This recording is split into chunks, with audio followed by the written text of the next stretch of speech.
नहीं तो ये आंखों में से आंसू निकल रहे हैं। पब्लिक परेशान है, बेहाल। दिल्ली सरकार नाकाम है। आंखों में धुआं मिर्ची लगती है। हाँ जी आंख प्रॉब्लम हो जाती है। बिल्कुल दिक्कत आती है, मुंह में दुर्गंध सी आती है, मेरे मुंह में तो काफी सामना करना पड़ता है मेरे को। सुबह दूध निकलता हूँ तो बढ़ते प्रदूषण को देखते हुए दिल्ली सरकार ने शुक्रवार को एक बड़ा फैसला लिया है।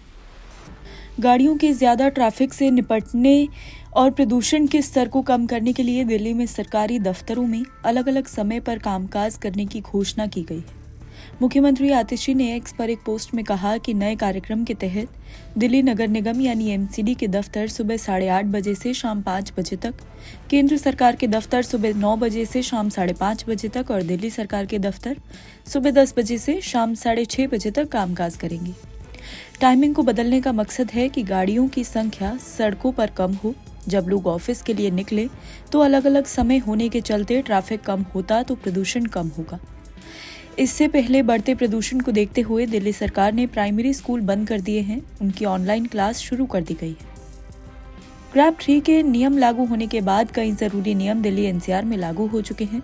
दिल्ली के पर्यावरण मंत्री गोपाल राय ने शुक्रवार को कहा कि 106 अतिरिक्त क्लस्टर बसें चलाई जाएंगी और मेट्रो ट्रेन 60 चक्कर ज्यादा लगाएगी। राय ने आगे कहा कि दिल्ली में ई बस और सीएनजी से चलने वाली बस को छोड़कर अंतरराज्यीय बस के प्रवेश पर बैन लगा दिया गया है। BS3 पेट्रोल और BS4 डीजल 4 पहिया वाहनों पर भी रोक लगाई गई है।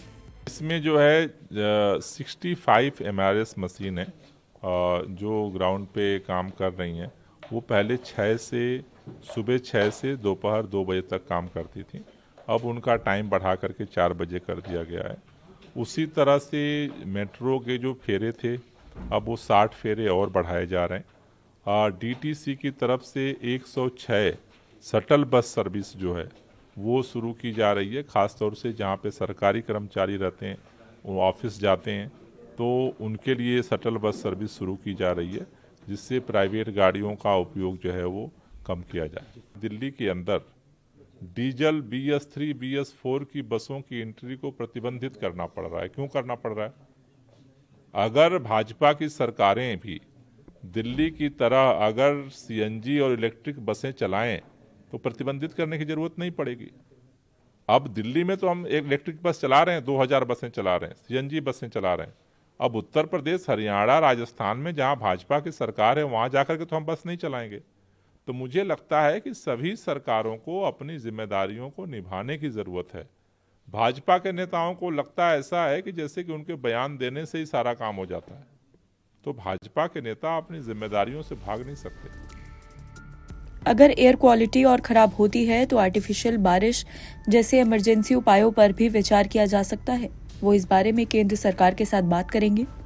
उन्होंने लोगों से आग्रह किया कि वो कम दूरी की यात्रा के लिए साइकिल का इस्तेमाल करें, पब्लिक ट्रांसपोर्ट में जाएं, जब भी संभव हो घर से ही काम करने सहित अन्य उपाय भी करें। NBT ऑनलाइन की रिपोर्ट।